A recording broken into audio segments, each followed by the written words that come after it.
The biggest lie that you've believed is that you're supposed to chase happiness. And out of many years of raising and training people, I've come to realize that the moment somebody begins to chase happiness, they start creating misery for themselves. In life, we do not chase happiness, we chase fulfillment. In modern thinking, people believe that if they chase happiness, they will catch it, they will find it, and then they will live in their happily ever after. It often does not work that way. When you really think about it, the premise of looking and seeking for happiness is actually a very wrong premise in life. Think about it. You meet somebody who's looking for a job and they tell you, I'm looking for a job so that I can be happy.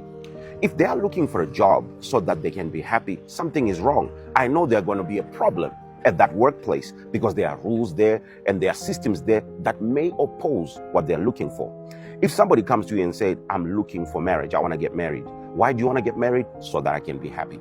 The moment people enter an institution as holy and important as marriage and they're seeking happiness, you know it's not going to work out.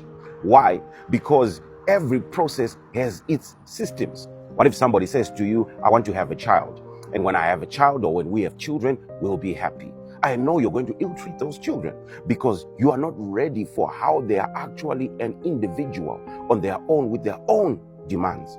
Anything you do to seek happiness is built on a false foundation. We don't seek happiness, we seek fulfillment. But what is fulfillment? Fulfillment is the state of being whole, aligned, and satisfied. When we say you are whole, it means that when you do that thing or when you follow the path, and nobody is going to tell you what path it is, you just know that when you do this, it makes you feel whole and it makes you feel aligned. You just know that you are aligned to something bigger than you. And above all, it releases a level of satisfaction you never thought or ever dreamt of.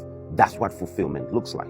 As a human being, you exist in 4 dimensions. That is your body, your mind, your heart, and your spirit. And each of those seeks fulfillment in its own way. The body seeks fulfillment by living, by experiencing the material and physical world. And so the body, it wants to eat good food. The body wants to travel to different places, see different things, to experience life. That's what the body is looking for. The mind is seeking knowledge. It is fulfilled by knowing more. This is by reading, by information, by understanding, by wisdom. And then your heart is fulfilled by loving someone, by pouring out what love looks like. And then lastly, your spirit. Your spirit, it is fulfilled by worship.